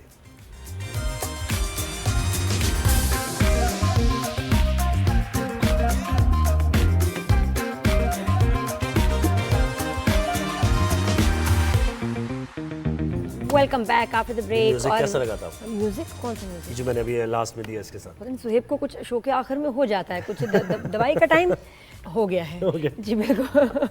तो लास्ट में वैसे हम शो क्या मतलब है ट्रांसमिशन में एंड में बात करते हैं एंटरटेनमेंट की। ट्रांसमिशन कौन सी है? ये शो है हमारा, ट्रांसमिशन वाला सीन मॉर्निंग ट्रांसमिशन है, ये मॉर्निंग शो है हमारा, मॉर्निंग शो भी है। तो इसमें जो हमारे कुछ आर्टिस्ट हमारे साथ होते हैं, कभी डायरेक्टर कभी एक्टर्स, और मुझे बड़ी खुशी हो रही है ये बताते हुए कि अब हम फिल्मों की भी बात करते हैं, क्योंकि फिल्में रिलीज हो रही हैं, ईद पे आ रही हैं फिल्में। एक वो ज़ॉम्बी वाली फिल्म आ रही है जिसके लिए मैं बड़ी एक्साइटेड हूँ। फिर एक रोमांटिक फिल्म भी आ रही है। रोमांटिक फिल्मों की देखिए बात ही कुछ और होती है। रोमांटिक ये क्या हो गया? ये शुरू कर दिया उन्होंने, पहले ही टीजर उसका शुरू कर दिया। रोमांटिक मूवी आ रही है अभी आ रही है, आई नहीं। बाजी नहीं करनी, ईद उल अज़हा पे आ रही है। और नाम इसका बड़ा इंटरेस्टिंग है, लव दी सॉन्ग। लव दी सॉन्ग नाम सुन के लग रहा है कि फिल्म पंजाबी में होगी, नहीं है, उर्दू में। उर्दू में? अच्छा, बहुत अच्छी बात है। वैसे देखें बैक टू बैक अब मूवीज आई अच्छी अच्छी, और अब ये भी हमें एक्सपेक्टेशन यही है। फरहान सईद हमेशा एक्टिंग तो आप देखते ही हैं उनकी, और मूवीज में खास तौर पे फोकस रखते हैं फरहान, है ना, ड्रामा में नहीं आ रहे हैं। लास्ट तो इनकी अपनी फिल्म थी टिच बटन, जो रिलीज हुई, उसके बाद अब ये फिल्म कैसी होगी। तो इसकी कास्ट में फरहान हैं, बाबर अली हैं, मामिया हैं, और हमारी बड़ी ही प्यारी मेहरुन्निसा भी है, तो मेरी बड़ी अच्छी दोस्त भी है। आपको याद होगा कि कुछ अर्सा पहले ही हमारे शो पर आई थी जब इनकी नई नई शादी हुई थी, एक्सक्लूसिव, और बड़ा हमने एक्सक्लूसिव उनका इंटरव्यू लिया था। बहुत खुश भी थी, अभी भी खुश है माशाल्लाह। अस्सलाम वालेकुम, गुड मॉर्निंग मेहरुन्निसा, कैसी हैं आप? वालेकुम अस्सलाम, so good to have you. सुबह सुबह उठते साथ ही मुझे बहुत अच्छा लग रहा है। कुंदनों में लग रही है मेहरू। अच्छा मेहरू, माशाल्लाह तुम्हारी तो एनिवर्सरी भी होगी नहीं? साल, हाँ, है ना? एग्जैक्टली एक साल पहले हमारी बात हुई थी। एनिवर्सरी मेरी अभी अप्रैल 13 को गुजरी है। देखा? Happy anniversary. कैसी हैं आप? Thank you, very very happy to you anniversary. Thank you so much. एक साल का पता चला है आपको कैसे गुजरा है? पता तो चला बहन, जंगे हो गई। न्यूज़ चैनल पे तो बड़ा ठीक ठाक पता चला, तुम दूर हो, तुम्हें नहीं शायद पता चला। मुझे नहीं पता चला, है ना? लेकिन एंजॉय कर रही है ना आप तो, हम तो काम कर रहे हैं वहाँ पे। कैसा रहा एक साल की जर्नी जरा शादी की, वो भी बताओ। और देखिए शादी के साथ साथ मुल्क बदलना अपना, यूके शिफ्ट होना, कैसा रहा ये एक साल? अच्छा, रोलर कोस्टर था ये पूरा साल। मुझे कुछ समझ नहीं आई क्या हुआ जिंदगी में, कैसे गुजरा है। टू बी वेरी ऑनेस्ट, मुझे बस इतना याद है कि शादी हुई थी और यू नो साथ साथ काम भी कर रही हूँ, घर भी संभाल रही हूँ। So it's is a big change in my life. मैं एक टोटली डिफरेंट पर्सन हूँ अब। ये लगता है या तो मतलब सेटल हो गई हो यूके में? मसला तो नहीं बालों का, कोई फ्रिज तो नहीं आ रही बालों में, स्किन पे कोई डालने तो नहीं आ रहा है? कभी कभी ना माहौल भी नहीं सूट करता है। नादिया, इस वक्त मैंने मेकअप अभी सो के उठी हूँ, मैंने मुंह धोया और मैं यहाँ बैठ गई हूँ। लिटरली यहाँ पे आके मेरी स्किन अच्छी हो गई है, मेरी हेल्थ अच्छी हो गई है, मेरे बाल अच्छे हो गए हैं। तो आई एम एक्चुअली एंजॉयिंग, अल्हम्दुलिल्लाह। खालिस खा रही हो चीजें, अच्छा है। और ये डाइट यहाँ पे बहुत ज्यादा अच्छी है, मुझे लगता है कंपैरेटिव टू पाकिस्तान। नहीं, फिर यहाँ ना सुकून से जब आप काम कर रहे होते हैं तो खाने पे ध्यान भी नहीं होता। हमने कितना खाया है, उठ पटांग कॉफी पीने जा रहे हैं, चाटे खा रहे हैं, तो वहाँ जरा तमीज से तरीके से खाती हो। बहुत है पाकिस्तान में, यहाँ पे जो आप जब आप आते हैं तो आप जब सांस लेते हैं तब आपको फील होता है इट्स अ बिग डिफरेंस कि पाकिस्तान में कितनी पोल्यूशन है, स्पेशली कराची में। तो खासतौर पे अगर ऐसे इलाके में रह रहे हो जहाँ पर ईस्ट लंदन से हट के जरा कुछ अगर आप रह रहे हो, पोल्यूशन तो बहन है जो बात है। अच्छा मुझे ये बताओ मेहरू, तो माशाल्लाह एक साल को उनको तो एनिवर्सरी हमने विश कर दी। अभी बताओ बीच में तुम काम भी करती रही हो इस एक साल में, मैं तुम्हारा ड्रामा भी देखा, मूवी भी बन गई, तो मतलब ये कैसे मैनेज किया तुमने? अच्छा, मूवी जो थी वो उसके लिए मैं एक दफ़ा वापस गई हूँ पाकिस्तान, उसकी डबिंग रहती थी, उसकी थोड़ी चीज़ें रहती थी, वो कंप्लीट की, वापस आई। फिर यहाँ पे एक शॉर्ट फिल्म थी वो की। उसके अलावा 2 दफ़ा और मैं पाकिस्तान गई हूँ, कुछ शूट्स थे, कुछ पेंडिंग काम था, वो ख़त्म किया। कुछ अभी प्रॉपरली मैंने कुछ साइन नहीं किया था जो नया था यूके के अलावा। यूके में मैंने एक प्रोजेक्ट किया है जो मैंने खुद साइन करके एक शुरू से उसको मैंने शुरू किया था। लेकिन पाकिस्तान में अभी मैं वेट कर रही हूँ कुछ अच्छा आएगा यूके में तभी कौन सा प्रोजेक्ट है? कोई मूवी है यूके में पाकिस्तानी बेस्ड कोई? यूके में, हाँ, पाकिस्तानी बेस्ड स्टोरी थी वो यूके में। इंटरनेशनल प्रोजेक्ट है। पाकिस्तान के इंटरनेशनल प्रोजेक्ट था, तो वो अभी रिसेंटली कंप्लीट किया है। अच्छा, ये फिल्म हमारी पहली फिल्म है, ईद पे रिलीज हो रही है, लव दी लव दी सॉन्ग। सॉन्ग। लव दी इसके बारे में बताएं ना जरा। नाम पंजाबी है लेकिन फिल्म उर्दू में। इसके बारे में जरा बताओ अपना रोल। यही तो ट्विस्ट है ना? इसमें आपको हर कल्चर नजर आएगा, इसमें आपको एंटरटेनमेंट नजर आएगी, इसमें आपको रोमांस नजर आएगा, इसमें आपको फन नजर आएगा। तो इट्स ऑल टुगेदर। इसमें जो मेरा कैरेक्टर है, बस इतना बताऊंगी कि मैं हिंदू लड़की का कैरेक्टर प्ले कर रही हूँ, which was very tricky character. एक रिस्पॉन्सिबिलिटी थी क्योंकि आप किसी और मजहब को रिप्रेजेंट कर रहे हैं, तो ये मेरे लिए एक बहुत बड़ी बात थी। और किसी दूसरे मुल्क से हैं आप? हिंदू हैं तो या इसी मुल्क से हैं? नहीं, मैं इसी मुल्क से हूँ। और एक बड़ी मेरी जो शुरू से उन्होंने दिखाया कि मैं बचपन में किस तरह से थी, और फिर एक मैं रिवील नहीं कर सकती हूँ, लेकिन जब आप देखेंगे तो डेफिनेटली 100% यू लव इट। महरूर बंदा फिल्म करे और कोई डांस गाने ना हो, ये भी अजीब बात है नहीं? तो कुछ था कुछ इसमें तुम्हारे, कोई परफॉर्मेंस, कोई म्यूजिकल नंबर, कोई गाना, कोई डांस था? बिल्कुल था, हमारा बिल्कुल था। एक डांस था, एक सॉन्ग था जिसमें मैं और मामिया डांस कर रहे हैं। लेकिन कुछ सिचुएशन इस तरह से हुई कि मेरी शादी हो गई, उसी दौरान मुझे यहाँ आना पड़ा, और फिर मामिया की कुछ तबीयत ख़राब हो गई, हमारी डेट्स मैच नहीं हो रही थी, फरहान के पास डेट्स नहीं थी, बहुत सारे मसले हुए। तो फिर वो हमें किसी तरह से, मैं अब यहाँ पे हूँ, अब थोड़ी सी मामिया बेहतर हुई थी, तो उसने अपना जो रिमेनिंग काम था वो ख़त्म किया है। तो वो फिर वो डांस एक्चुअली हो नहीं सका। नहीं हो सका? नहीं हो सका। हाय मैं लेकिन चले नेक्स्ट मूवी में हो जाएगा कोई ऐसी बात। अच्छा मुझे बताएं, फरहान के साथ काम करने का कैसा रहा तजुर्बा आपका? फरहान लवली गाय, बहुत अच्छा, बहुत कोऑपरेटिव है, बहुत बहुत प्रोफेशनल, बहुत तमीज़ वाले। पूरी टीम ही बहुत अच्छी थी। जब ये ऑफर हुई थी नादिया, जब ये मुझे ऑफर हुई थी 2 साल पहले, तो आई वाज़न्ट श्योर। मुझे कॉल आई और मैं गई सिक्स सिग्मा।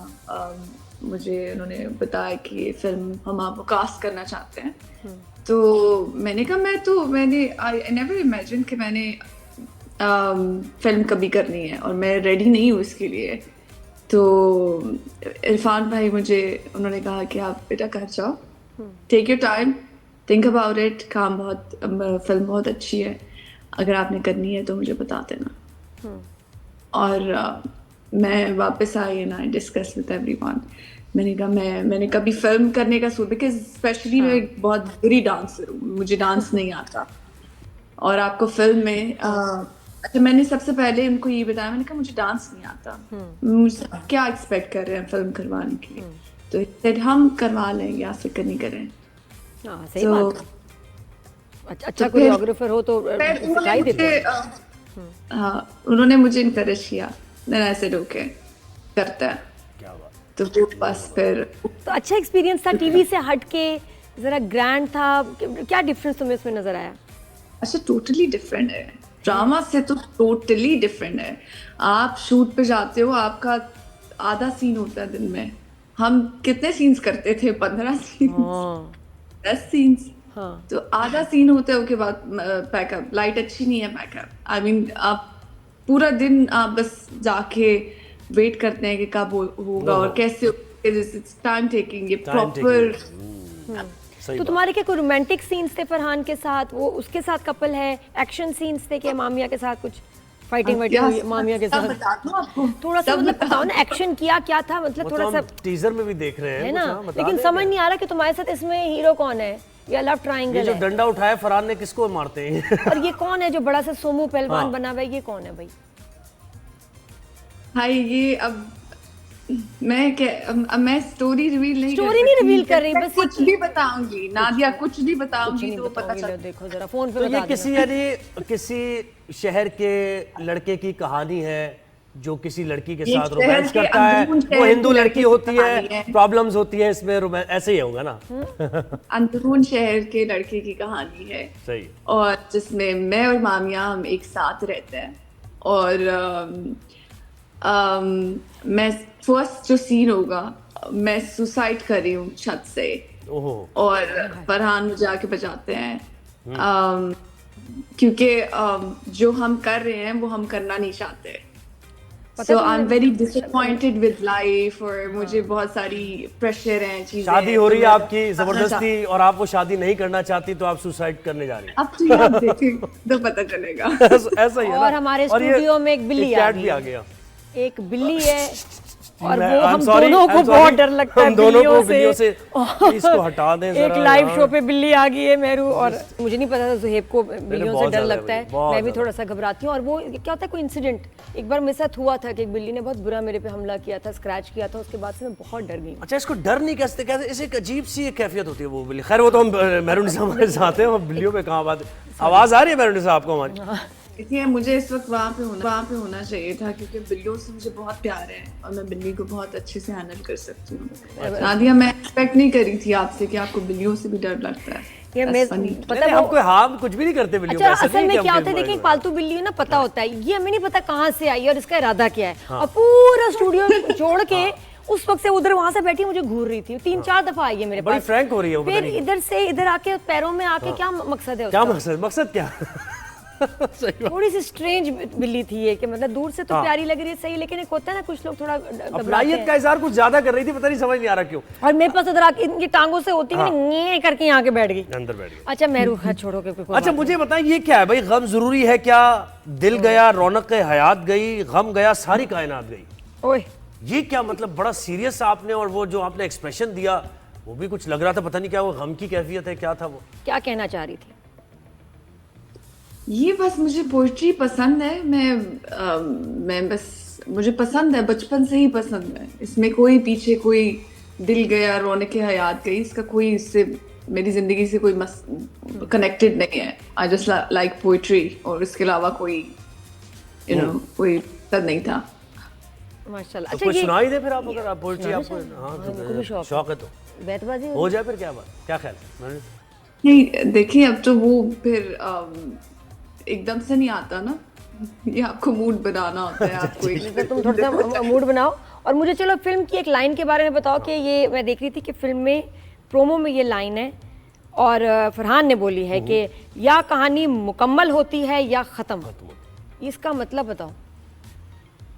इसका मतलब ये है कि या तो आप अपनी मोहब्बत को पा लेते हैं या फिर उसके लिए लड़ जाते हैं। आई डोंट नो, मुझे याद भी नहीं है ना। मैंने कहा मुझे लग रहा था कि दो बात तो दोनों बराबर नहीं है, मुकम्मल और ख़त्म एक ही चीज़ नहीं है। देखिए जैसे फाइट की है फरहान ने आके हम दोनों को सेव किया है, चीज़ें हमारे लिए एफर्ट की है। बस ही वाज इन लव, वो प्यार में ही आप करते हैं, इसके अलावा तो आई थिंक नहीं आप। अच्छा पहले साहब प्रमोशंस के लिए तो जा रही है ना मूवी की? हाँ जी, प्रमोशंस का अब के लिए डेफिनेटली जारी है। हम यूके में भी इसकी प्रमोशन करेंगे, हम पाकिस्तान में भी, और अभी प्लान आया नहीं है प्रॉपर्ली। जैसे ही आएगा देन आई कैन। अच्छा मुझे बताओ कुछ 2-3 वजह बताओ कि लोग ये सिनेमा जाके फिल्म लव दी सॉन्ग क्यों देखें? 3 रीजन। ये देखें क्योंकि इसमें हर कल्चर का आपको रिप्रेजेंट किया हुआ है, हर डिफरेंट मजहब को रिप्रेजेंट किया हुआ है। इसमें इंटरटेनमेंट है, इसमें आप बोर नहीं होंगे, इसमें लव स्टोरी है, इसमें एक्शन है। It's literally combination of all. जो भी आपको एंटरटेनमेंट चाहिए आपको, आप बोर नहीं होंगे सिनेमा जाके। पैसा वसूल। पैसा वसूल, पैसा वसूल हो जाएगा। और मेरू ये और भी आपके बताओ पैसे वसूल हो गए मूवी के अभी या नहीं? ठीक है। अब देखे नहीं हुए अभी तक, नहीं हुए? हो जाएंगे। सही। और ड्रामे के भी जो पेंडिंग चीजें थी हो गई, ड्रामों की हो जाती हैं। नादिया कहाँ होगी? हम पाकिस्तान में रहते हैं और पाकिस्तान के लोगों के साथ काम करते हैं। पेमेंट्स के मसाइल हैं, वो तो हैं जी। अच्छा मेरू ये बताओ कि तुम रिकमेंड करोगी कि वो लड़कियां जो काम कर रही हैं ख़ासतौर पे शोबिज़ में भी, उनके लिए उनको एडवाइस करोगी कि जो शादी है अर्ली ऑन करियर में एडवाइजेबल है या मुश्किल हो जाता है, घर हस्बैंड काम को बैलेंस करना। बिल्कुल बिल्कुल बिल्कुल, मैं इनको एडवाइस करूंगी, ज़रूर अच्छे टाइम पे शादी करनी चाहिए, क्योंकि हर चीज़ वक्त पे की जाए तो वो अच्छी होती है। आप जैसे ही मैच्योर होते हैं, आपका टाइम गुजरता है, आपकी चॉइसेस चेंज हो जाती हैं, आपके स्टैंडर्ड हाई हो जाते हैं, तो फिर बहुत मुश्किल होती है शादी करना। तो आप अर्ली स्टेज पे ज़िंदगी में आप अच्छे डिसीजन करें तो वो बेहतर है, और सारी चीज़ें मैनेज हो जाती है। मुझे लगता है काम भी मैनेज हो जाता है, घर भी हो जाता है, सब एक साथ आप कर सकते हो ऑफ कोर्स। ये वैसे आपने बड़ी अच्छी बात की है। मैं भी यही इस बारे में सोचता हूँ कि अगर आप ज़्यादा देर कर देते हैं ना और प्रोफेशनली आप साउंड हो जाते हैं, फाइनेंशियली भी, तो फिर आपकी एक्सपेक्टेशन बढ़ जाती है, फिर वो मिलता नहीं इंसान आपको जो चाहिए होता है। और ऑप्शंस भी बिल्कुल। मेरी एक्सपेक्टेशंस भी बहुत हाई थी, लेकिन आपको कहीं ना कहीं अपनी एक्सपेक्टेशंस को कंट्रोल करना होता है, और आपको कहीं ना कहीं चीज़ें सेक्रीफाइस करनी होती हैं, जो कि मैंने ऑफ कोर्स की है। आपको एक सब पैकेज नहीं आपको मिल जाता, कहीं ना कहीं आपको ऑफ कोर्स आपको सेक्रीफाइस करना पड़ता है, और तभी घर बनते हैं इस तरह से। तो छोटी छोटी चीज़ें अगर आप लेके शुरू हो जाए कि ये नहीं है, ऐसे नहीं है, वो नहीं है, हमारे मुताबिक चीज़ें नहीं है, तो फिर तो आप कभी भी। अच्छा, और मैंने कोई नई क्रीम ट्राई की है वो तो मुझे भी बता दो, फेस क्रीम कोई हेयर का, हम लोग बड़ा डिस्कस करते थे। आप बताओ कोई नई क्रीम बताओ, इतनी प्यारी लग रही है तुम्हारी स्किन, बताओ जरा क्या लगाऊं। मैं कॉल करूंगी आपको, फिर पूरी डिटेल बताऊंगी। हाँ, मैं वेट कर रही हूँ। क्या थैंक यू बात, so much Meru, all the best. Thank you भाई, आपने कर दिया। बहुत बहुत एनिवर्सरी, और मूवी के लिए भी बेस्ट ऑफ लक। बड़ी ज़बरदस्त आपकी हिट होगी ये मूवी इंशाल्लाह, और आप और मूवीज़ में भी आएंगे। तो जनाब, शो का वक्त खत्म हुआ, फीडबैक अपना देते रहिएगा। नादिया और ज़ुएब को दीजिए इजाज़त, कल आपसे मुलाकात होगी। अल्लाह हाफिज़।